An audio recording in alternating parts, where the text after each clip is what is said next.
ఎదిరించేవాడు లేకపోతే బెదిరించేవాడిదే రాజ్యం. సో బెదిరించే వాళ్ళకి ఈ రోజున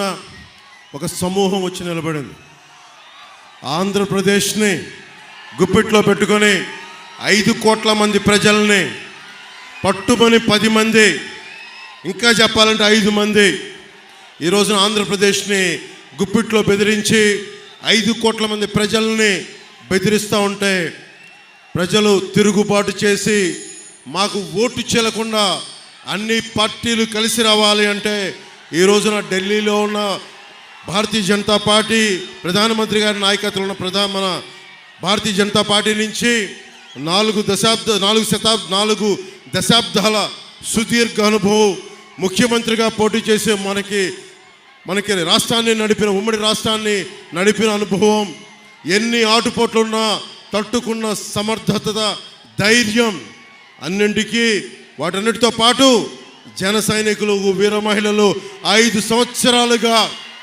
వైసీపీ తోటి పోరాటం చేస్తూ ఈ రోజున రాష్ట్రానికి, ఈ రోజున ఈ పొత్తుకే వెన్నంటి ఉన్న, వెన్నుదన్నుగా ఉన్న మీ అందరికీ నా హృదయపూర్వక నమస్కారాలు, హృదయపూర్వక ధన్యవాదాలు.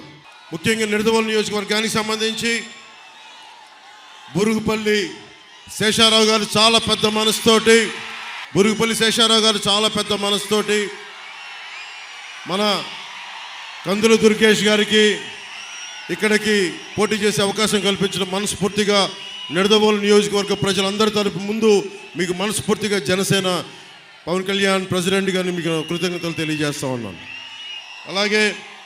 శ్రీ కేఎస్ జవహర్ గారికి టీడీపీ ఉమ్మడి మనకి టీడీపీ ఈస్ట్ గోదావరి జిల్లా అధ్యక్షులు, అలాగే శ్రీ పి దత్తు గారికి Bharatiya Janata party parliament incharge గారికి, బండి సత్యనారాయణ గారికి, అలాగే సుజీ రంగారావు గారికి మంత్రివర్యులు, మాజీ మంత్రివర్యులు, అలాగే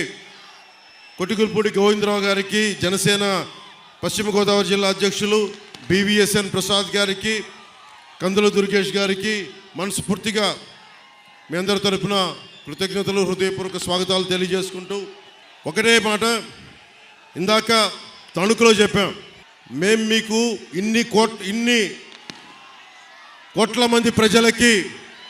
నలిగిపోతున్న యువతకి ఉపాధి అవకాశాలు, ఉద్యోగాలు, పరిశ్రమలు, అభివృద్ధి దిశగా రాష్ట్రం క్షేమంగా ఉండాలి అని ఆలోచించి చాలా పెద్ద మనసుతోటి అందరూ ఒకరినొకరు తగ్గించుకొని, సైజ్ తగ్గించుకొని, చంద్రబాబు గారు కూడా తెలుగుదేశం పార్టీ సంస్థాగత నిర్మాణం ఉండి కూడా రాష్ట్ర ప్రజల క్షేమం కోసం, సంక్షేమం కోసం అందరం సైజులు తగ్గించుకొని ఈ రోజున ఉమ్మడిగా నిలబడతా ఉన్నాం. ఒకటే, మీ భవిష్యత్తు కోసమే, మీ ఉపాధి అవకాశాల కోసమే, మీకు అండదండగా ఉండడం కోసమే. రౌడీ రాజ్యం పోవాలి, రామరాజ్యం రావాలి, ధర్మం నిలబడాలి.